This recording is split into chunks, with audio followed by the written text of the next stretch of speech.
Budiman, para sahabat yang dirahmati Allah Subhanahu wa taala.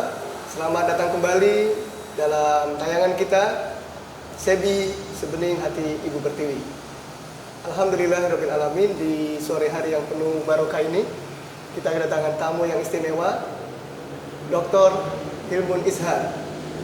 Beliau adalah senior ekonomis Islamic Development Bank Institute yang merupakan bagian dari Islamic Development Group yang hadir khusus di Jakarta sore hari ini menjadi tamu kehormatan keluarga besar Stay Sebi, dan kita akan bincang dengan beliau hikmah kehidupan, perjalanan karir, dan juga tentunya inspirasi yang luar biasa dari Pak Hilmun Ishar. Assalamualaikum warahmatullahi wabarakatuh. Waalaikumsalam warahmatullahi ta'ala wabarakatuh. Alhamdulillah. Selamat datang kembali Pak Hilmun. Terima kasih banyak, terima kasih. Barakallahu fikum. Alhamdulillah. Alhamdulillah. Bahagia sekali Pak, lama sekali nggak berjumpa dengan Pak Hilmun. Lama sekali, tapi Ustadz Sikit selalu senantiasa di hati saya. Alhamdulillah, kami juga Pak. Ini mungkin hampir 30 tahun mungkin ya. Iya. Secara tidak bertatap muka langsung, tapi tadi selalu terkenang di hati, jauh di mata, dekat di hati, dan keep in touch. Alhamdulillah. By phone, Alhamdulillah. email, dan selalu kita bahagia walaupun dari jauh melihat dan mendengar kiprah Pak Hilmun yang luar biasa. Pak Hilmun, sehat semua Pak Hilmun? Alhamdulillah, alhamdulillah, alhamdulillah. Welcome to home country. Alhamdulillah, alhamdulillah. Tapi Pak Hilmun sudah jadi global citizen, jadi kita luar biasa sore hari ini akan bincang dengan beliau. Pak Hilmun, ini seri Sebi TV yang mencoba berbagi, bercerita, ngobrol sebenarnya kepada putra putri kita, anak-anak bangsa kita, hikmah kehidupan, dan tentunya adalah inspirasi. Kami yakin betul ini kebahagiaan, kehormatan bagi kita semua bersama Dr. Hilmun. Sebenarnya kami sering manggil juga Cak Hilmun gitu ya. Ini area Jawa Timur beneran sebenarnya. Tapi langsung saja Pak Hilmun, boleh cerita sedikit masa kecil, keluarga, dan tentunya pendidikan ya Pak Hilmun, yang banyak sekali kenangan indah bersama Pak Hilmun. Tapi biarkan beliau cerita langsung. Monggo Pak Hilmun. Alhamdulillah, terima kasih. Saya biasa manggil beliau Mas Sigit, tapi tentu saja beliau memang ustadz juga, kenal lama juga, dan senior saya di Fakultas Ekonomi UI, much more senior than me, tentu saja. Yang jelas saya itu lahir di Blitar. Di Blitar. Lahir di Blitar dan kayaknya cuma numpang lahir. Karena ternyata besar saya itu di Malang sebenarnya. Besar di Malang, kemudian almarhum bapak saya itu dari Banyuwangi, ibu itu dari Blitar. Jadi perpaduan antara timur dan setengah barat begitu ya. Ketemunya beliau berdua di Malang, maka kami besar di Malang. Jadi saya kalau mendefine hometown ya Malang lah ya. Lebih tepatnya di kota kecil namanya Lawang, Kabupaten Malang. Jadi dari situ TK, SD, SMP, SMA semuanya di Lawang. Tapi kemudian saya sebenarnya sempat kuliah setahun di STIE Mangkusesuara. Setahun, tapi kemudian saya putuskan keluar dari comfort zone, ngambil tes lagi, keterima di Fakultas Ekonomi UI, ya, di jurusan Ilmu Ekonomi dan Studi Pembangunan itu namanya. Disitulah saya berkenalan dengan dunia yang sudah cukup lama juga saya geluti dan menjadi DNA saya, yaitu dunia ekonomi syariah. Di situ juga saya dalam dunia ekonomi syariah, terutama di luar kelas, saya dipertemukan dengan banyak sosok-sosok yang sangat instrumental dan influensial yang menentukan arah hidup saya kemudian, termasuk Al-Mukarram Al-Ustadz Mas Sigit yang waktu itu sangat berbaik hati memberikan saya kesempatan untuk menjadi bagian dari STAE atau STIA, Sebi, Syariah Economic and Banking Institute begitu. Nah dari situ kemudian saya melanjutkan studi S2 dan S3. S2 saya di Mahfil Institute of Higher Education, waktu itu bekerja sama dengan Loughborough University. Dan kemudian sebelum beranjak untuk melanjutkan studi doktoral saya mendapatkan kesempatan untuk melakukan fellowship di Oxford Center for Islamic selama kurang lebih 5-6 bulan. Itu di tahun 2006 autumn season. Di situ kami bekerja sama dengan Darul Istismar yang juga dengan Deutsche Bank di London untuk mengevaluasi beberapa produk keuangan syariah. Karena di tahun 2006-2007 waktu itu sedang rame-ramenya era Islamic, so-called Islamic Financial Engineering, yang waktu itu mulai diperkenalkan yang namanya double promise atau double wa'ad, sehingga kemudian dimungkinkan banyak produk-produk derivatif. Kita nggak mau mendiskusikan produk-produk tersebut kontroversial atau tidak, itu di luar skop dari obrolan kita santai. Kita pengen yang santai-santai aja, nggak terlalu serius. Baru dari situ saya kemudian melanjutkan studi doktoral di Durham University, dan alhamdulillah saya mendapatkan beasiswa, full beasiswa, dan status beasiswanya waktu itu adalah doctoral fellowship dari Graduate School Durham University. Sebenarnya yang lebih sangat menarik cerita di balik beasiswa Durham itu, saya menerima pengumuman atau email dari Durham itu di 10 hari terakhir bulan Ramadan. Jadi itu sangat berkesan buat saya. Iya. Bahkan kalau nggak salah waktu di salah satu malam ganjil. Iya. Nah, waktu saya master, memang itu istilah Aremanya bonek juga, bono nekat, karena saya ke Inggris bahkan nggak sampai bawa uang 1 juta rupiah kalau dikurskan. Yang penting berangkat, nyampe tempat, masalah nanti kuliahnya bayar seperti apa, kita pikir nanti, gitu ya. Karena kata Quran yang jelas, apa namanya, kita bertakwa dulu, wa yu'allimukumullah, nanti Allah akan memberikan ilmu, gitu ya. Ya pokoknya berjuang sana sini, kerja di KFC, di toko roti, gitu kan ya, sempat kerja di perpustakaan segala macam. Dan alhamdulillah di semester kedua, waktu saya ngambil master, saya mendapatkan beasiswa dari yayasannya Cat Steven, Ustadz Sigit, atau Yusuf Islam. Dulu namanya Long Ditton Trust, gitu loh. Jadi itu sekelumit perjalanan masa kecil, kemudian juga apa namanya S1, S2 dan S3. Tapi di luar itu yang saya sangat merasakan manfaatnya ketika sudah mulai dewasa adalah ketika kita aktif di luar kelas begitu, apakah itu sifatnya organisasi atau melalui civil society, apapun itu benar-benar yang lebih, that's what matters. Kalau cuma sekolah, kuliah, IP 4 katakanlah, ya itu pilihan hidup masing-masing, tapi saya merasa aktivitas di luar kelas lah yang kemudian menggembleng saya dalam kehidupan. Luar biasa. Bapak Ibu yang berbahagia, kita pengen kulik-kulik tadi sebenarnya perjalanan beliau ya, melanglang buana menjadi cendekiawan, menjadi promising scholars yang membawa nama baik negeri kita dan tentunya bagi dunia Islam. Jadi Pak Hilmun adalah alumni Fakultas Ekonomi Universitas Indonesia angkatan 98. Jadi angkatan 98. Ini salam kenal dan salam takzim kepada angkatan 98 yang memang banyak melahirkan tokoh-tokoh ekonomi syariah kita. Kemudian Pak Hilmun, saya ingat betul pertemuan di antara pertemuan pertama dengan beliau. Jadi beliau sangat berdedikasi dan sangat membantu sekali ya rekan-rekan adik-adik di Stay Sebi. Ketika itu Sebi kampusnya di Ciputat. Pak Hilmun menjadi staf pengajar sebelum beliau kemudian melanjutkan studi di Inggris di Markfield Institute Higher Education di Leicester dan kemudian S3 di Durham University. Kami ingat betul ya bagaimana saya secara pribadi sangat respect kepada Pak Hilmun. Nah, ini teman-teman semua ya, bahwa manjada wajada. Beliau salah satu sosok yang menggambarkan itu. Tentunya langkah beliau menuntut ilmu nun jauh negeri di sana. Tadi diceritakan mungkin sederhana ya dari kalimat-kalimat beliau, tapi bonek beneran ini. Berangkat ke UK, katakan dengan pendanaan yang sangat minim, tapi Allah tunjukkan bagaimana proses kerja keras tidak mengingkari hasil. Dan kami semua dan semua rekan-rekan aktivis ekonomi saya mengenal Pak Hilmun. Ya. Bagaimana ketika mahasiswa pun teman-teman aktivis ini menjadi teladan bagi semuanya. Ketika mahasiswa pun di level S1 beliau sudah sangat expose dengan international forum, dengan conference, bahkan termasuk di Markfield, kemudian juga sempat di Harvard Forum Islamic Finance dan sebagainya. Jadi ini respect kami, saya secara pribadi kepada teman-teman aktivis ekonomi syariah. Kemudian Pak Hilmun mungkin bisa cerita sedikit. Sesungguhnya apa yang menjadi obsesi Pak Hilmun? Mungkin 30-40 tahun yang lalu ya, atau 20-30 tahun yang lalu beliau melangkahkan kaki S2, S3 di Markfield.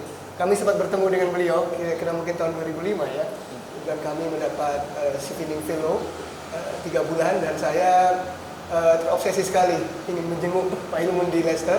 Jadi MIHE ini atau Makfil ini kira-kira pesantrennya ekonomi syariah di Lambar sana. Dan Pak Hilmun ini menjadi ikon yang saya tahu betul, karena beliau menjadi anchor mungkin bagi teman-teman untuk study hard bersama para mahasiswa di sana. Kemudian tadi ini kita godain beliau ya, teman-teman Durhammer ini luar biasa, yang menjadi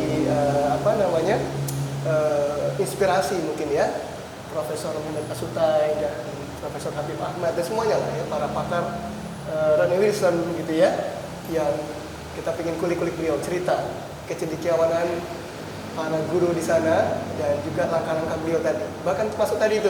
Jadi teman-teman kalau nggak punya beasiswa terjun bebas, nah ini orangnya nih. Arek Malang yang bekerja dimanapun tadi ceritanya ya. Mungkin sangat plain ungkapannya, tapi saya pribadi memandang itu luar biasa. Monggo Pak Ilmu. Terima kasih Mas Sigit. Memang cukup dinamikanya cukup menarik memang kalau dilihat secara kasat mata begitu. Dan perjalanan selama di Inggris sampai sekarang memang tidak begitu saja begitu. Tapi saya harus dalam kesempatan ini saya ingin menyampaikan tentu saja terasa terima kasih kepada banyak orang, tentu saja termasuk institusi SEBI dan juga Ustadz Sigit dan banyak tokoh-tokoh lain dalam SEBI yang you have been part of my life gitu ya, my personal as well as professional life. Tapi juga ada dua orang yang senantiasa, ya bahasa anak sekarang, I shall forever be grateful. Yang pertama tentu saja tokoh yang who needs no introduction, tokoh Indonesia, yaitu Bang Andi Warman Karim. Beliau lah yang nyemplungin saya ke dunia ekonomi syariah.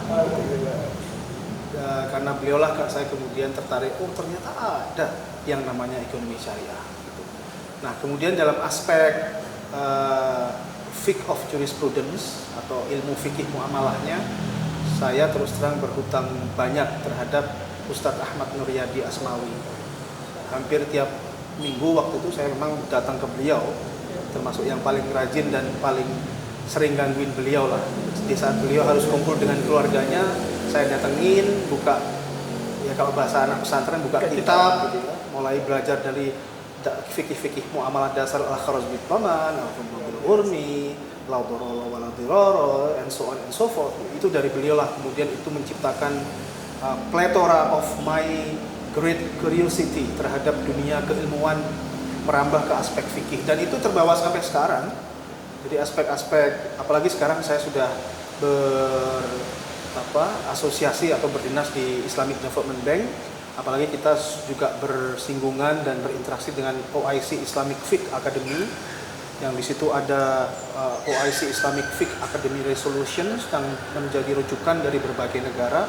Itu saya baca, bahkan ada translation dalam bahasa Inggris, itu menjadi salah satu paduan yang di situ terkonvergensi masukan-masukan dan pandangan-pandangan dari beberapa mazhab, apakah itu dari Hambali, dari Hanafi, Syafi'i maupun Maliki. Itu dunia di luar my official training ekonomi dan ekonomi syariah yang kemudian menjadi, saya tidak bisa mengklaim menjadi my expertise, tapi itu menjadi my passion juga begitu. Apalagi termasuk ketika saya sekarang tinggal di Saudi, kemudian berinteraksi dengan setidaknya 57 negara anggota SDB, maka bekal-bekal itu yang kemudian saya bawa ya untuk kemudian engage dengan member countries. Yes, saya sudah menyelesaikan PhD, tapi seperti kata orang bijak, achieving PhD is just the beginning. Ketika sudah selesai PhD merasa kalau bahasa di Arab itu ana doktor, saya dokter, saya sudah selesai, ana profesor gitu. I think that's going to be the beginning of your demise. Maka we cannot afford to be very complacent, ya, lalai. Tapi level of natural curiosity itulah yang harus terus dibangun. Jadi menikmati belajar, menikmati bertanya dengan siapapun, termasuk dengan tidak hanya lintas batas, tapi juga lintas generasi. Itulah juga kemudian saya melibatkan diri untuk kemudian berinteraksi dengan adik-adik yang pernah mendapatkan beasiswa di Turki, Oke. yang saat ini tergabung dalam Youth Break the Boundaries. Kebetulan saya menjadi mentor, diajak untuk menjadi rekan, tapi bahasa mereka mentor, untuk berdiskusi dengan mereka. Saya ingin menyelami dan juga belajar apa mindset mereka dalam melihat dunia ini, dalam melihat, kalau bahasanya Ustadz Sigit itu, dalam melihat peradaban ini. Gitu. Memang lain. Yes, I'm still pretty much young. I'm over 40, tapi juga I pretend to be very young. Tapi mereka lain itu, generasi Z, generasi milenial, cara melihat dunia ini lain. Mungkin cara melihat kita itu udah seperti masa-masa dinosaurus. Maka kita harus bisa more than willing untuk masuk ke dunia mereka, melihat dari kacamata mereka. Karena to see the future, kalau kita menggunakan kerangka lama, I don't think it would work. Maka kita harus terjun masuk ke dalam the current generation, kekinian, untuk melihat masa depan. Luar biasa. Jadi rekan-rekan tadi langsung ya kita mendapat satu inspirasi dan motivasi luar biasa di tengah kesibukan peran-peran strategis beliau di IDB, ICDB. Juga beliau aktif tadi ya dalam satu komunitas Youth Break for Boundaries ini yang berbasis di Turki, menginspirasi anak-anak muda. Ini kalau bahasanya Pak Khatib Basri ini, jangan sampai kita generasi Pak tapi hidup di zaman Star Wars. Jadi sebagai ekonom, sebagai aktivis, Pak Hilmun punya peran-peran sangat strategis karena beliau juga aktif dalam Dewan Pakar Pusat Masyarakat Ekonomi Syariah dan juga Ketua Dewan Pakar MES di Saudi Arabia. Tapi saya masih pengen juga mengulik sedikit tadi. Pak Hilmun waktu PhD Journey yang di Durham itu di bawah asuhan Prof. Mehmet atau Prof. Mehmet ya? Ya, Profesor Mehmet Asutai dan juga Profesor Rodney Wilson. Rodney Wilson? Iya. Jadi ini di antara sanad yang sangat sahih ya. Dari suhunya di Durham ya, ada Prof. Mehmet, Prof. Rodney Wilson. Tentunya kita ingin sedikit mendapat inspirasi ya. Kami banyak mendengar dan saya sangat percaya bagaimana sosok Prof. Mehmet itu membentuk murid-muridnya. Dan beliau salah satu yang lucky guys menjadi asuhan beliau, tentunya Prof. Wilson dan semuanya ya, termasuk ketika di Mahfil dan tentunya guru-guru di FUI yang membentuk karakter Pak Hilmun sebagai cendekiawan. Tapi khususnya tadi mungkin PhD journey beliau ini perlu kita kulik. Boleh beritahu Pak mungkin judulnya dan core finding misalnya dan pengalaman di bawah asuhan Prof. Mehmet. Baik, terima kasih Ustadz Sigit. Kalau tadi saya menyebutkan ada dua orang saya anggap sebagai mentor nyemplungin saya di level Indonesia. Kalau dalam level global ini, betul tadi yang dikatakan, memang I've been blessed, I've been very lucky. Jadi ketika di Indonesia itu mendapatkan sosok mentor yang in many ways mempengaruhi cara pandang saya dan segala macamnya. Kok ya dilalah gitu. Saya harus keluar bahasa Jawa sekarang. Don't worry, I'm not going to carry on speaking in Japanese. Ketika saya kemudian ke Inggris, saya mendapatkan sosok seakan-akan tidak hanya pengganti, tapi penerus dan juga scaling up. Yang pertama tadi disebutkan Ustadz Sigit, Profesor Mehmet Asutai. Bahkan he's like a father figure to me. We are very close. Bahkan we are still in touch nearly almost every day. Nah, yang kedua sebenarnya yang harus saya juga share itu Profesor Saif Tageldin. Beliau asalnya dari Sudan. Prof. Tageldin memang karakternya beda gitu ya dengan Profesor Mehmet Asutai. Tapi one thing that saya sangat apresiasi dari Profesor Tageldin, beliau itu orang kuantitatif, ekonometrik, statistik, dan ekonomis backgroundnya. Tapi terhadap khasanah keilmuan syariah, fikih, konteksnya fikih muamalah, itu is amazing. Jadi seakan-akan kalau bahasa Jawanya itu tumbuh nemu tutup. Nah, jadi saya mendapatkan wahana atau platform untuk meneruskan my level of curiosity, so many different questions, itu di dua tokoh tersebut. Ada semacam pertanyaan-pertanyaan, unfinished questions atau unanswered questions. Ketika saya berpindah ke Inggris, menemukan dua sosok beliau, itu kemudian menemukan dinamika baru. Dan mulailah terbentuk shaping up the answers dari yang sebelumnya sudah mulai nampak begitu. Jadi itu alhamdulillah luar biasa, memang saya benar-benar sangat bersyukur. Dan regarding tentang Profesor Tajuddin, karena mungkin gaya beliau yang tidak se-friendly dengan Profesor Mehmet. I would say he is one of the misunderstood persons gitu ya, atau professors. Banyak orang yang nggak bisa mengapresiasi beliau.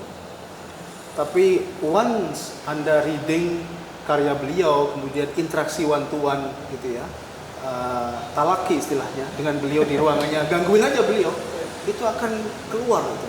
Kemudian ilmu-ilmu yang boleh jadi dan seringkali itu tidak sempat tersampaikan di ruangan kelas. Jadi itu kemudian yang I really enjoyed I had amazing time alhamdulillah di Inggris,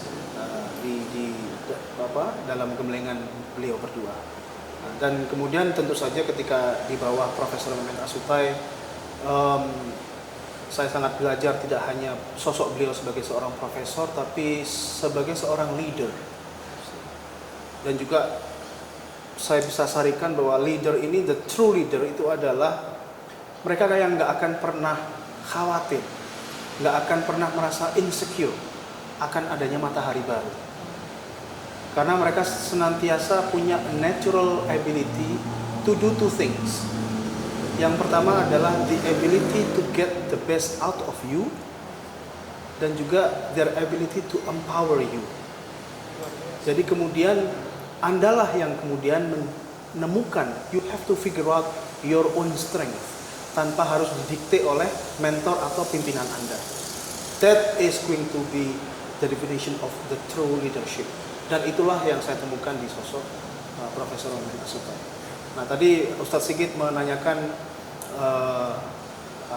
tema dari dissertation, atau kalau di Inggris kita nyebutnya PhD thesis, kalau dissertation itu di tingkat master. Saya waktu itu meneliti mengenai risiko operasional atau operational risk management. It seems a bit boring stuff karena memang risk management agak mikro, kemudian agak, ya orang sebagian bilang agak terlalu teknis, tidak ngomong yang sangat civilization segala macam begitu ya. Tapi ide untuk membuat tema itu adalah ketika saya datang dan presentasi di conference di Irlandia tahun 2005. Ketika ada seorang ekonom dari Belgia mempresentasikan mengenai resiko operasional, konteksnya Eropa. Disitulah saya menemukan ide, kenapa nggak ada yang pernah meneliti aspek ini dalam konteks keuangan syariah, khususnya perbankan syariah. Disitulah saya kemudian menyusun proposal dan alhamdulillah diterima oleh Durham University dan bahkan diberikan bonus mendapatkan beasiswa, full beasiswa. Nah, kita dapat satu poin penting ya. Jadi isu pokok risk management ya Pak Imun ya, yang menjadi isu sentral dalam PhD thesis beliau. Boleh diberi satu highlight penting Pak Imun, mungkin baik temuan utama dalam riset tersebut maupun korelasi hari-hari ini ya. Kita melihat perkembangan ekonomi, keuangan perbankan syariah, dan betapa pentingnya risk mitigation ini, apalagi menghadapi kondisi uncertainty dalam bisnis, dalam geopolitik, atau mungkin basic values ya dalam ekonomi Islam itu sendiri tentang risk management. Dunia risk management ini memang sangat luas, tapi kalau boleh disingkat, the gist of risk management atau in a nutshell yang saya belajar dari risk management ini adalah, kalau kita juga sambungkan dengan aspek-aspek yang disampaikan Ustaz Sigit, simply we cannot mitigate what we cannot measure. Kita nggak akan pernah menanggulangi apapun yang kita tidak mampu untuk mengukurnya. Maka untuk mengukur ini kita perlu supply data. Sayangnya ketika kita sudah berbicara data, kita nanti bisa sambungkan dengan aspek literasi and so on and so forth. Harus diakui kita masih kalah dengan our conventional counterpart. Sehingga beberapa standard setting organization seperti IILM, IFFM, kemudian IFSP juga masih, meskipun sudah ada terkumpul data yang cukup robust, tapi kunci dari data ini tidak semasif, tidak se-advance dunia konvensional. Karena tentu saja kalau kita mau turun sedikit ke arah lebih teknis. Kalau ngomongin data di dunia keuangan syariah ini memang harus sangat spesifik dan harus meticulous, harus rapi dan bisa memilih dan memilah. Contoh misalkan kita ngomongin bond itu kan sebenarnya fixed income securities. Sukuk, nah ini bisa macam-macam, tergantung akadnya seperti apa. Nah itu pun juga harus derive dari jenis-jenis data sesuai dengan the nature of contractual agreement. Jadi lebih sophisticated, lebih kompleks, dan PR-nya masih banyak, tapi we try to do our best. Baik, terima kasih Pak Ilmun. Tadi clue-nya kita dapat ya. Ternyata terbentang jalan luas aspek pemikiran, aspek implementasi ketika kita memandang industri keuangan perbankan syariah ini mungkin perlu banyak belajar dari counterpart maupun juga menemukan kontekstual hari-hari ini yang harusnya itu menjadi tantangan terpenting dari para pakar maupun para pengambil kebijakan penting dalam sektor ini. Pak Ilmun, kita beralih sedikit. Seperti kita ketahui, Bapak Ibu dan sahabat beriman, satu harapan besar adalah Indonesia menjadi pusat keuangan syariah dunia, dan berbagai regulasi atau inisiatif strategis oleh pemerintah maupun organisasi bisnis maupun sosial kemasyarakatan Indonesia menyambut baik peran penting ini ya. Mungkin Dr. Ilmun punya pandangan ya dari perspektif sebagai prominent scholar, juga ekonom senior di STB, mungkin langkah-langkah dan bagaimana kita memiliki preparation yang paling penting ya Pak ya, untuk menyambut Indonesia sebagai pusat keuangan syariah ini. Iya, kita harus akui bahwa, dan kita selalu mengklaim, ya itu faktanya juga, we are the biggest Muslim population in the world. That is very true. Tapi kemudian pertanyaan agak kritisnya, so what? What have we done to the global community?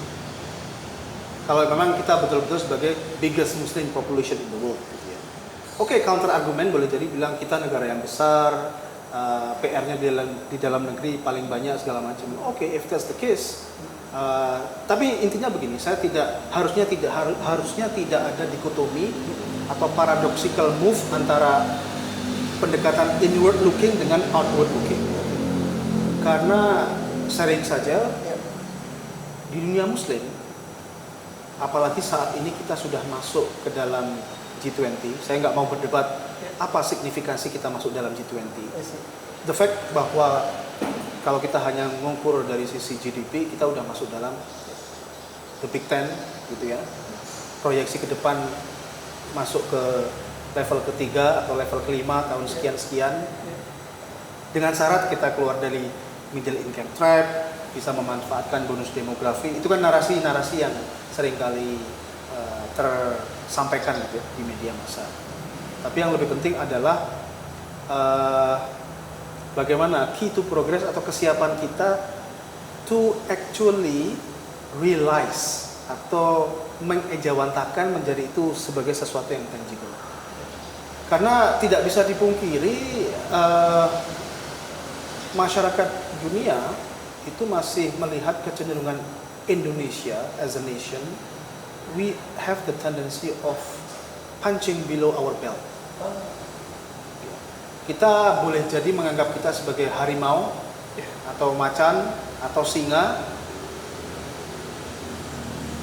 Do we act like one or do we behave like a cat or kitty? Nah, coba kita lihat dalam diskursus global yang menyangkut Muslim world gitu. Seberapa seringkah isu-isu strategis itu kita address secara asertif, secara firm. Memang harus kita apresiasi ada beberapa hal fenomena terakhir, khususnya dalam konteks misalkan Palestina begitu ya. Itu memang sangat diapresiasi oleh dunia asing atau dunia luar negeri. Tapi barangkali dalam konteks lagi-lagi kalau kita bicara dalam within the realm of ekonomi syariah, kita masih banyak yang harus kita lakukan.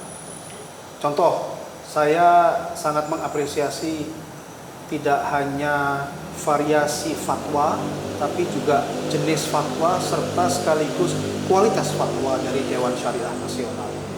Pertanyaan saya adalah kemudian, Sudahkah kita berpikir adanya keperluan ada orang Indonesia yang menjadi bagian dari OIC Islamic Fiqh Academy? With all due respect, Sekjen OIC Islamic Fiqh Academy itu dari salah satu negara Afrika yang with all due respect, apakah perannya dalam konteks negara sesignifikan dan sebesar Indonesia?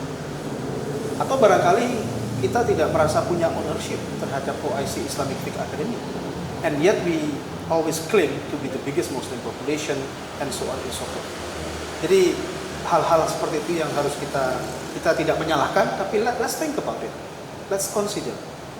Do we think that OIC Islamic Fiqh Academy matters sebagai jembatan bagi kita untuk kemudian berkiprah di dunia ekonomi syariah global, atau di lain hal adalah banyak lembaga yang kita sebut sebagai standard setting organization, seberapa banyakkah orang Indonesia yang ada di situ?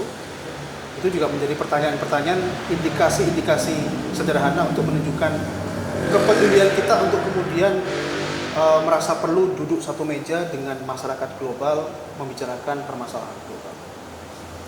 Ya, ini menarik sekali ya Bapak Ibu ya. Jadi karena Pak Hilmun mungkin belasan tahun ya sudah di kantor pusat SDB di Jeddah, tepatnya lebih dari 13 tahun. 13 tahun.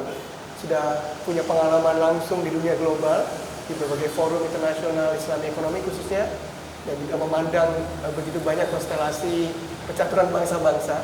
Kami kira kita perlu merefleksikan apa yang beliau sampaikan, bahwa membawa pentas tadi, bahwa bangsa ini, negeri ini, potensi anak negeri ini begitu besar, tidak sekedar karena kita populasi muslim terbesar di dunia, tapi pengalaman sejarah, potensi inherent dalam kekayaan alam negeri ini dan putra-putri negeri terbaik ini, itu memang harus membawa ya Pak, macan-macan ini ke pentas global. Dan tentunya ada fungsi leadership ya, kenegaraan ataupun leadership kecendekiawan. Bisa dieksplor sedikit Pak, seperti apa seharusnya kita memegang peran ini? Terima kasih Ustaz Sigit sudah mengulik atau meng-highlight aspek ini. Sekarang kan sedang ramai kita untuk mencari sanad yang jelas. Tadi Antum juga menyebutkan kata sanad. Kalau kita mencari sanad dalam aspek historis dan empiris cendekiawan Indonesia masa lampau. Tadi dalam perjalanan ke sini Ustaz Sigit menyampaikan sosok beberapa tokoh-tokoh Masyumi, kemudian Hos Cokro Aminoto, kemudian Muhammad Nasir, banyak lagi contoh yang lain ya. Kiai Haji Ahmad Dahlan, Hashim Asy'ari. Satu hal yang harus disadari, kata kuncinya adalah convening power, convening authority. Konferensi Asia Afrika di mana? Di Bandung. Ya. Kemudian ada beberapa juga platform-platform lain yang itu mastermind-nya adalah cendekiawan-cendekiawan tersebut. Itu bukan level nasional, itu level global, level internasional, dan mereka mendengar pendapat, masukan, serta inisiatif dari tokoh-tokoh tersebut. Nah, sekarang coba kita let's not put the blame card, refleksi saja. Sudahkah hal seperti ini terulangi, terreplikasi, atau setidaknya mendekati, ya? Nah, ini yang bisa kita jadikan bahan untuk kemudian berefleksi, karena dari sejarahnya kita sudah punya. Gitu loh. It's just a matter of making things happen. Luar biasa.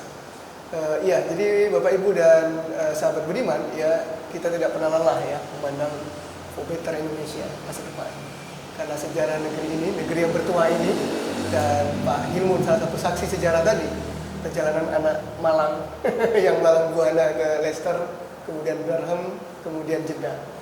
Tentunya ini sangat bermanfaat, menjadi hikmah kehidupan bagi kita. Dan tentunya banyak sekali pemikiran strategis beliau, karena beliau juga aktif dalam baik di forum akademik maupun forum keumatan tadi ya. Pak Ilmun juga tercatat sebagai editor jurnal di salah satu jurnal penting dalam ekonomi syariah, yaitu International Journal of Middle Eastern and Finance and Management, berbasis Emerald dan beberapa jurnal lain. Apa tantangan penting Pak Hindu kemudian membawa akademik riset ini untuk hal-hal yang mungkin dalam pandangan kita, ya, percaturan global saat ini termasuk Indonesia, katakanlah sokol dalam perspektif makosid syariah, memberikan maslahat terbaik, ya, untuk memberikan solusi juga isu-isu penting perekonomian nasional, khususnya tadi mencapai Indonesia Emas 2045 Pak. Saya juga terus terang merasa beruntung menjadi bagian dari Islamic Development Bank Institute, karena di situ seakan-akan saya mempunyai dua kaki.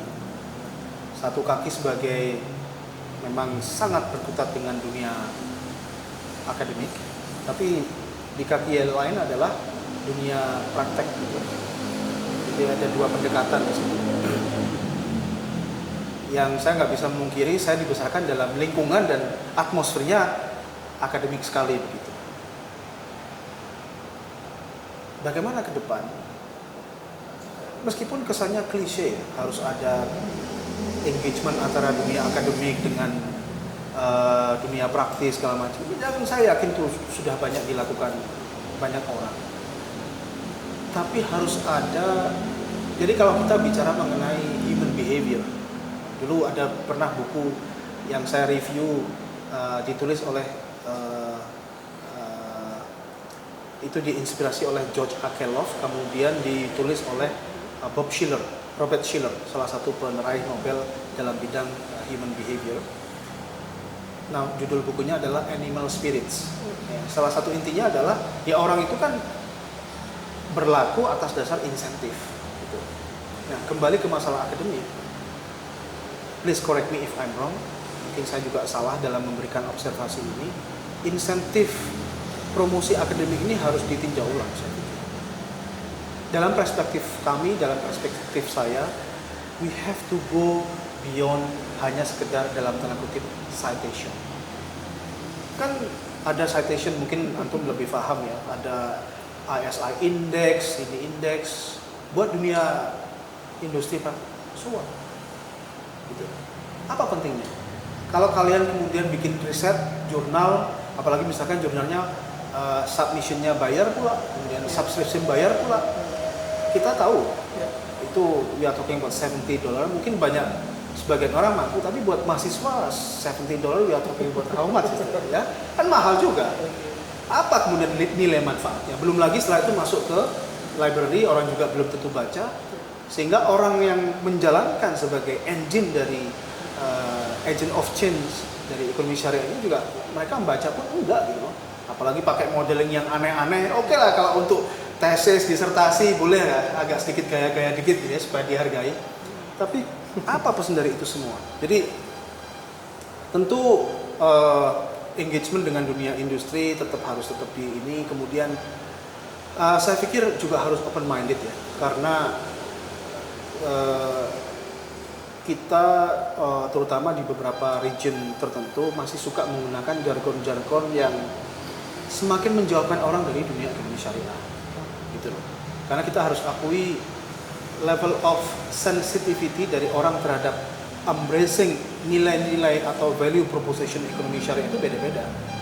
Kalau orang yang benar-benar sangat baru, kenapa kita tidak menggunakan bahasa-bahasa yang lebih bersahabat lah begitu, sehingga orang bisa masuk dan lebih menghargai why it matters from business point of view gitu ya, and so on and so forth. Jadi maka saya pikir untuk ke depan di Indonesia tidak ada salahnya forum-forum itu ya forum yang campur dengan mainstream. Kalau misalkan forumnya ya nanti kan kalau kita bicara ekonomi syariah kan ya kita tahu Ustaz Sigit nanti ketemunya ya kalau istilah anak gaul dulu saya kuliah di UI kan lu lagi kalau istilah antum lagi gitu ya, ngomonginnya itu juga, jadi frame-nya udah ketahuan gitu loh. Kalau kita bikin modeling jawabannya udah ketahuan dari equation ini gitu ya, maka kita harus mengexpand equation dan deconstruct equation, engage dengan orang yang non ekonomi syariah supaya apa yang ada di otak mereka. Dan saya pikir kita harus menjauhkan diri dari the Ivy League of Islamic Finance atau Islamic Economics lah. Jadi pesan-pesan yang mengatasi income equality, yang hal sederhana yang dilakukan banyak orang, kita harus bisa ikut menjadi bagian dari jawaban itu. Wah, ini benar sekali nih. Jadi Bapak Ibu berbahagia, tidak terbayangkan mungkin ya Pak ya, 30 tahun lalu, 40 tahun lalu Pak Hilmun muda, begitu ya, begitu eager, begitu antusias dalam pengembangan ekonomi, Islamic finance dan seterusnya. Kemudian duduk bersama ini, menjadi koleganya Prominent Scholar Profesor Umar Chapra di Jeddah, Profesor Selimi, Prof. Al-Zimi Umar dan seterusnya. Jadi beliau ini menjadi duta-duta kebanggaan teman-teman aktivis ekonomi syariah di tingkat global. Dan tentunya tadi yang beliau highlight, kami kira sangat penting ya Pak ya, membawa bring this Islamic economics discourse kepada forum yang menjadi sangat meluas, mungkin dalam bahasa sangat sederhana, menjadi sangat inklusif, menjadi sangat mainstream bagi semuanya, karena konvergensi dalam pengembangan ilmu itu menjadi penting hari-hari ini, no barrier untuk semua aspek, dan kita sangat flat, sangat diametral berkomunikasi tentang pengembangan ekonomi keuangan syariah ini. Dan beliau sudah meng-highlight tadi, jangan sampai mungkin juga pesan dari Profesor Umar Chapra ya, buku beliau yang paling fenomenal mungkin, masterpiece-nya diantaranya adalah The Future of Islamic Economics, The Future Economic Islamic Perspective, bahwa jangan sampai ilmu ini menjadi ilmu yang tidak bermanfaat. Salah satu doa Rasulullah SAW adalah supaya kita berlindung dari al-ilmu la yanfa', ilmu yang tidak bermanfaat. Dan sejak awal kami kira ilmu ini bersumber dari Allah Subhanahu wa taala, apapun ilmu tersebut itu dikembangkan untuk kemaslahatan umat manusia Pak ya. Sehingga ilmu tadi menurut Chapra tidak lagi dikenal atau difahami karena sophisticated, kecanggihan. Beliau ini orang kuantitatif tapi juga sangat dalam filsafat ilmu, tapi lebih membawa ilmu tadi memberi maslahat terbaik bagi umat manusia. Dan itu tantangan terbesar mungkin dari ekonomi Islam.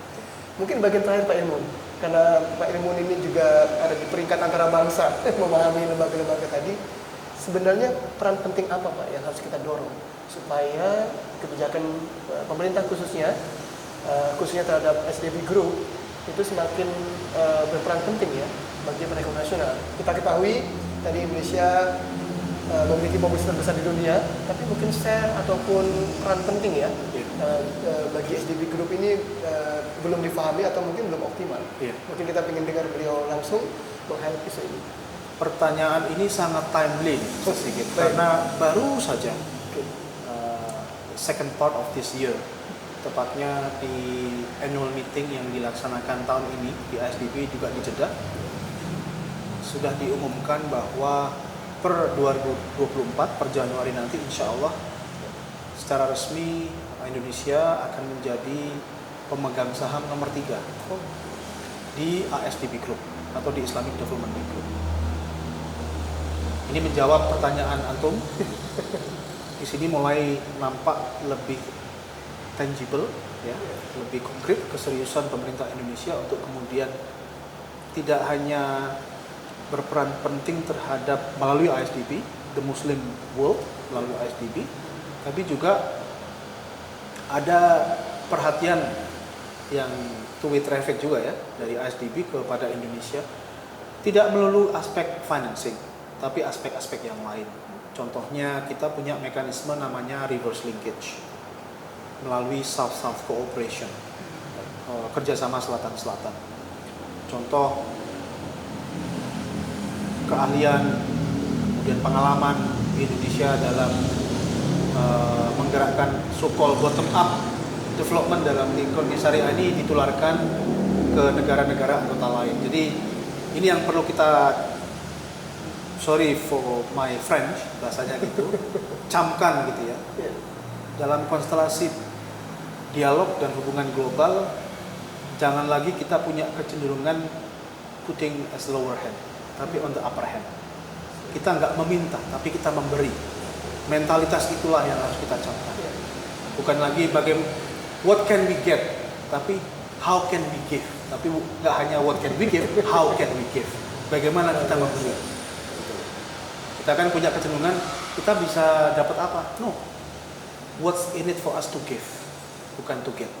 Jadi dinamika, kemudian wahana-wahana keilmuan di Indonesia yang dengan dinamika apapun relatively tanpa batas, we can do anything, we can learn about anything, itu bisa kita tularkan. Apalagi kalau kita lihat dari G20 itu aja, Pak Ustadz sedikit ya, kita kalau ngomongin civil society, we are number one. Kalau bahasa Arabnya rakam wahid gitu ya, numero uno.